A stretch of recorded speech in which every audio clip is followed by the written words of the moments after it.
Demak, biz davom etamiz va navbatdagi rezidentimizni sahnaga taklif qilamiz. Bu insonni hozir uzr ism familiyasini bilmayman. Kushbakov Javohir, bitta gulroz olqishinglar bilan.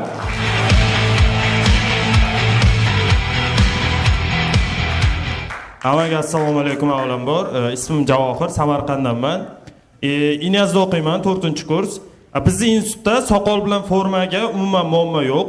Yakshanba kunlari. O'zim siyosat bilan tarixga qiziqaman. Yaqinda bitta siyosiy YouTuber o'zining kanaliga bitta savol bilan murojaat qildi. Ya'niki ichkilik va o'sha narkotikni sizni bolaligingizda bir esda qolarli ta'siri bo'lganmi yoki o'sha katta bo'lganingizdan keyin ana shu narsani nimadadir o'zgartirganmisiz o'zingizda degan savol bo'ldi. Ha, o'zgartirganman, chunki dadam oldin ko'p ichardi, uyga kelib shu urush qilardi. Keyin ayam aytardi, eplasangiz iching derdi. Men bu hamma narsani o'zimda to'g'irladim. Hozir umuman aralashtirmayapman. Keyin siyosat deganimizga aktivist degan bloger taniydiganlar bormi? Taniydiganlar bor.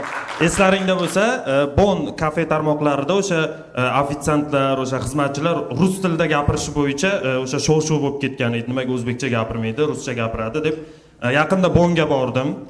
O'tiribman, oldimga bitta ofitsiant keldi, shu akaga o'xshagan sariqdan kelgan ofitsiant keldi. Keyin qiynalib aytdi, kechirasiz, nima zakaz qilasiz dedi. Мне капучино одно среднее dedim. Bechora fartuklarni yechib ketdi ishdan o'sha kuni. Toshkentliklar bormi oramizda? Siz Samarqanddagi yagona toshkentlik dedik. Aka bilasizmi, shu Toshkentda endi ko'p yurasiz-ku, baribir propiskaz o'sha yerda. Propiskaz o'sha yerda bo'lgandan keyin o'sha Toshkentga borsak, biz viloyatliklar deb ajratadi-ku. Yo'q, men ajratmayman, chunki men ham viloyatdan aslida. Ya siz eshitgansiz-ku, siz ham ajratgan-ku, to'g'rimi? Ana shu narsani aytmoqchiman, agar hurmatli toshkentliklar, Samarqand 14-asrda O'zbekistonni, nafaqat O'zbekiston, butun To'ronni poytaxti bo'lgan. Hammang viloyatlik bo'lgan. Boya aytib o'tdim, Inyazda o'qiyman deb. Bizning institutda moddiy tarafdan talabalar qiynalmaydi. Hamma o'z ishi bor, hamma o'zini tiklab olgan, normal. Pulimiz bo'lmay qolsa agar o'sha institutda bizga ish topiladi. Masalan, dekanning mashinani balonni qoraytirishimiz mumkin. Yoki tuyturlayotgan narsalar olib kelib beramiz. Xullas, institutda 4-kurs. Kim o'qisa agar bilasizlar, institutda 4-kurs bu shunaqangi vaqtki, uydagilar sizlarga kelin izlab boshlaydi. Tushunasizlarmi? U bitiradi, tezroq uylantirib qo'yish kerak, boshini iktab qo'yish kerak. Shu munosabat bilan meni ham uydagilarim uylantirishga ancha oylardan beri harakat qilib yuribdi. O'zi uchrashuvga chiqmagan qizim qolmadi. Avtobusda ko'rgan qizlarni bilan ham uchrashuvga chiqqan. Bilan. Xullas, boraman, lekin birortasi yoqmayapti. Uyga kelaman-da aytaman, "Aya, bo'lmaydi bu." Nima bo'lmaydi? Bu semiz bu. Bitta tuqsa arriqlab ketadi. Xo'p, bunisi ham bo'lmaydi. Nimaga bo'lmaydi? Bu arriq. Bitta tuqsa semirib ketadi. Bunisi kalta, bunisi uzun desa, bitta tuqsa uzayib ketadi, bo'yi tushadi, boshqa bo'ladi. Xuddi bu, bitta razmer kiyib qolganda, sotuvchi aldor akslar, bitta yuvsangiz torayib qoladi dedik.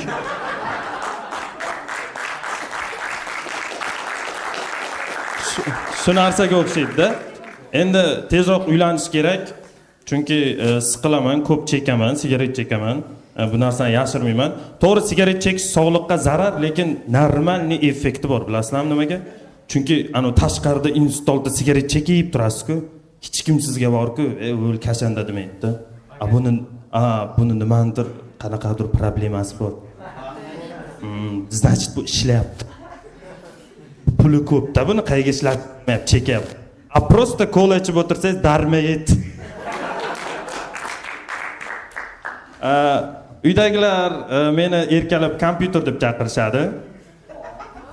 Bu meni aqlliligimdan emas, hech kim teginmasa 10 ming.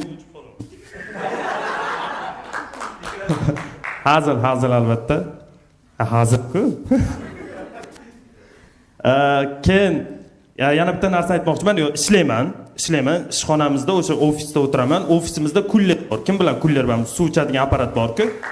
Bilasizlarmi? Ana shu apparatdan faqat men suv ichaman. Bilmayman, qolganlar ichmaydi. Faqat men suv ichamanda ana shu stakanni qo'yib, o'sha stakandan suvni olib to kursimga o'tirguncha suvni ichib qo'yaman-da.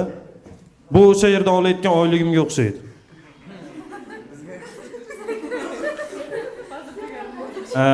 Ishlarim yaxshi bo'lib ketyapti. Institutni bitiryapman. Shu munosabat bilan bitta savob ish qilay deb bitta oilani o'z qaramog'imga oldim. Lekin bitta muammo bor, ajrashmayman deyapti. Hazil albatta. Kechasi kech uxlasam ham tez uxlab qolaman. Bir xil odam bo'ladi-ku, telefon o'ynaydi, reels ko'radi, bir xil odam sraz uxlab qoladi 2 minut ichida. Men ham shunaqa tez uxlab qolaman. O'sha uchun sheriklikka biznes boshlamayman. Uxlamaslik kerak. Keyin har kuni ertalab bitta odatim bor, ko'chaga chiqishdan oldin dush qabul qilib chiqaman. Bu nafaqat o'zingizga bo'lgan hurmat, balki boshqalarga bo'lgan hurmatni ham ifodalaydi. Lekin kecha avtobus M5 ga chiqib shuni bildim. Hech qachon hurmatingizga yarasha javob ola olmaysiz bu dunyoda.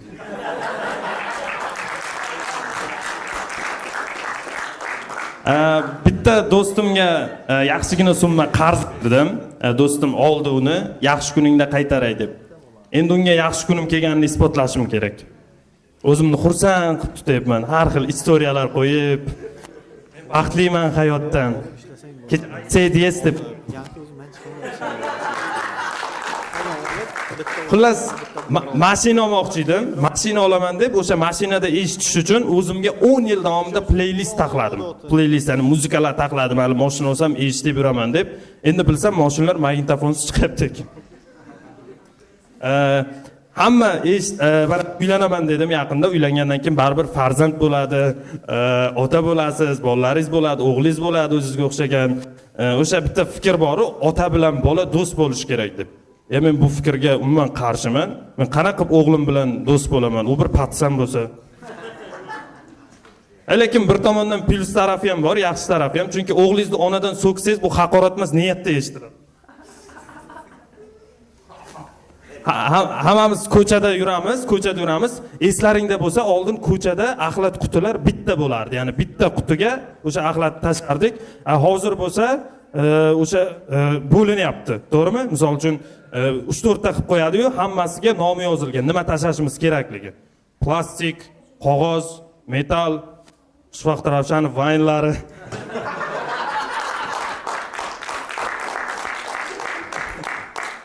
Hazil albatta. Keyin yaqinda bitta yaqinda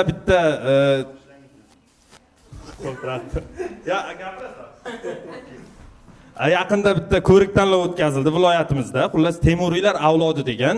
O'shanda qatnashdim. Endi sizlarga uni tushuntirib o'tsam, uni 3 ta shartda bo'ldi. Birinchi sharti uzoqqa yugurish, ikkinchi sharti uzoqqa sakrash. Xullas Zulfiyani oldim. Nimaga deysizlar? 3-shartga salat qilib qo'yibman-da.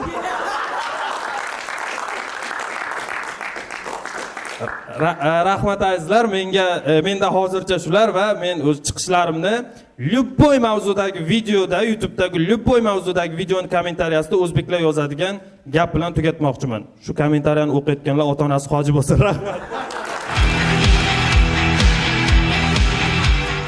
Rahmat. E'tiboringlar markazida ertaga uylangandan keyin xotiniga rahmi keladigan bola. Sababi birinchisi bu hech kim tegmasa 10 sekunddan keyin uxlab qoladi. Ikkinchisi kechqurun juda ham kech yotadi, lekin tez uxlab qoladi. Ana shunisi yomonda.